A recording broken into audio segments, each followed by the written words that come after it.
Halo semuanya, kembali lagi di channel Raja Galba. Ya, nah langsung saja ya. Kita lihat di sini ada penagihan seperti ini dari SP Letter dan S Pinjam. Oke, kita baca dulu.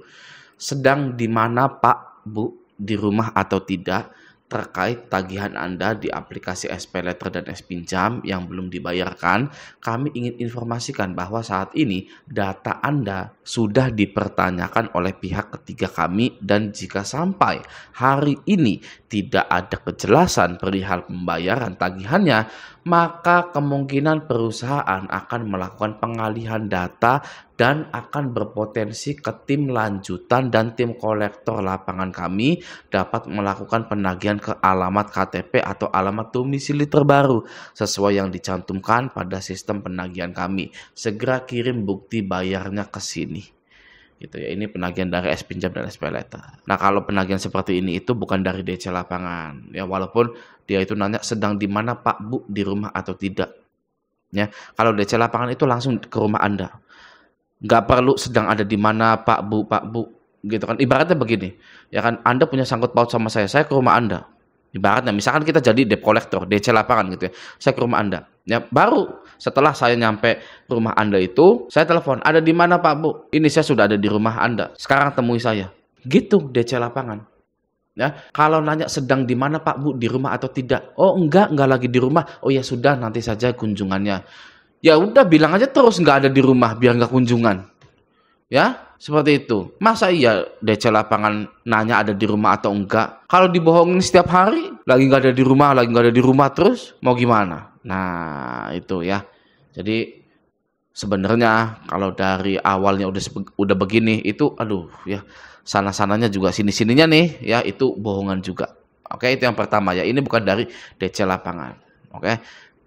Lalu yang kedua adalah di sini ya, data Anda sudah dipertanyakan oleh pihak ketiga kami, dan jika sampai hari ini tidak ada kejelasan perihal pembayaran tagihannya, maka kemungkinan perusahaan akan melakukan pengalihan data dan akan berpotensi ke tim lanjutan, dan tim kolektor lapangan kami dapat melakukan penagihan ke alamat KTP atau alamat domisili terbaru sesuai yang dicantumkan pada sistem penagihan kami. Segera kirim bukti bayar ke sini. Nah, kalau misalkan ya Anda galbay terus ya sampai akhir tahun, sampai tahun depan, sampai tahun depannya lagi, sampai tahun depannya lagi. Ya, lalu datanya itu mau dialihkan kemana lagi? Ya, di sini kan pengalihan data.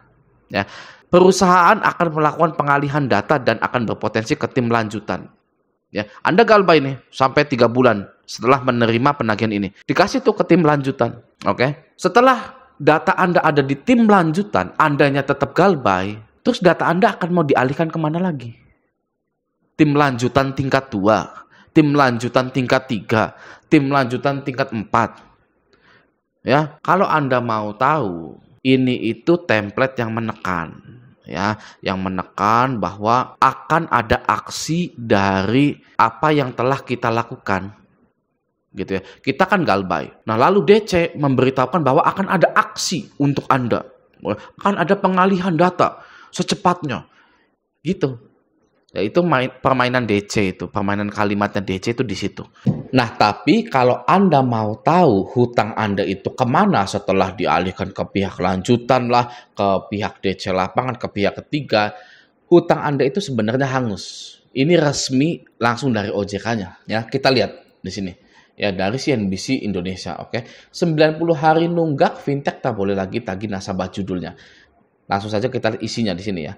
Direktur Pengaturan Perizinan dan Pengawasan OJK Hendrikus Pasagi mengatakan penyelenggara peer-to-peer atau P2P lending hanya bisa menagih cicilan yang tertunggak maksimal 90 hari. Ya, setelahnya pinjaman tersebut tidak bisa ditagihkan lagi atau hangus. Hangus hutang Anda. Ya, ini resmi loh dari OJK-nya langsung, dan artikel ini diterbitkan pada 6 Maret 2019. Oke. Beberapa tahun silam. Ya, nah, tapi karena banyak yang nggak percaya, ya, padahal sudah dari OJK-nya yang bilang, namun banyak sekali orang yang nggak percaya tentang hal ini, maka hal tersebut dijadikan momentum untuk para pinjol memberikan keraguan kepada masyarakat Indonesia. Banyak loh nasabah-nasabah pinjol yang nggak setuju hal ini. Padahal ini langsung dari OJK-nya. Nggak mungkin 90 hari hutang angus. Aturan dari mana? Padahal ini dari OJK-nya langsung. Ya, Direktur Pengaturan Perizinan dan Pengawasan OJK Hendrikus Pasagi. Oke, masyarakat nggak percaya tentang hal itu. Dimanfaatkanlah hal tersebut oleh pinjol agar semua masyarakat Indonesia ragu dan tetap membayar pinjolnya dengan cara apapun. Padahal dari tahun 2019 hutang Anda itu sudah hangus setelah 3 bulan galbay. Nah, sekarang biar lebih mantap lagi, apa sih pihak lanjutan itu? Ada nggak sih yang namanya pihak lanjutan itu? Coba kita cari di Surat Edaran Otoritas Jasa Keuangan Republik Indonesia. Ini adalah ibaratnya segala perihal tentang pinjol. Mulai dari penagihan, pihak ketiga, dan lain-lain gitu ya. Nah, kita langsung saja cari pihak lanjutan. Ya, saya akan mengetikkan lanjutan. Oke, nih, ya sudah tidak ada. Anda bisa lihat 0 ya, atau pihak lanjutan. Pihak lanjutan, nggak ada. Ya berarti pihak lanjutan yang tadi dibilang oleh DC, SPLetter dan S-Pinjam itu ya bohong. Jadi bohong Bang DC itu Bang. Waduh, jangankan pihak lanjutan, pinjol yang jelas-jelas ada asuransi kreditnya pun tidak akan mau mengaku para DC-DC tersebut. Ya Anda akan terus dibohongi. Ya nggak ada asuransinya. Enak aja bisa lunas sendiri. Padahal di OJK itu ada asuransi kredit. Ya ini, asuransi kredit. Asuransinya saja ya. Tuh, dalam melakukan pengalihan risiko pendanaan sebagaimana dimaksud pada angka 6, penyelenggara atau pinjol dapat bekerja sama dengan perusahaan asuransi agar nanti ketika ada yang gagal bayar bisa di-cover oleh asuransi. Gitu. Tapi kalau kata DC, ya nggak ada asuransi, Pak. Enak aja gitu. Ya sama dengan di tahun 2019 tadi. Ya, hutang Anda hangus, tapi banyak yang tidak percaya, banyak yang menyangkal hal tersebut, diendus oleh pinjol dan DC dan dijadikan keraguan sehingga tertanam dalam otak masyarakat Indonesia bahwa hutang pinjol tidak akan bisa hangus. Ya. Nah, yang kedua ada ini, ya. Dia nagihnya ke email. Gitu kan, bedanya kalau yang di email ini caps lock semua dan sepertinya kasar, kalau yang di WA ada nama SPLetter dan S-Pinjamnya itu imut-imut penagihannya ya. Coba kita baca sebentar. Tempat kerja dan alamat rumah lu sudah gua dapatkan. Orang Jakarta ya, lu gua gitu kan. Lu lalai lunasi utang lu sekarang. Lihat apa yang akan terjadi. Pinjol sudah banyak memakan korban. Jangan sampai Anda korban selanjutnya. Tadinya lu, sekarangnya Anda, ya. Tadinya tidak formal, sekarang jadi formal. Oke. Lu mau bayar, ya, lu lagi. Ini sudah Anda, lu lagi. Gitu kan? Aduh. Lanjutlah ya. Lu mau bayar utang Anda. Loh. Ini gimana sih? Lu Anda. Saya aja bingung, ya kan?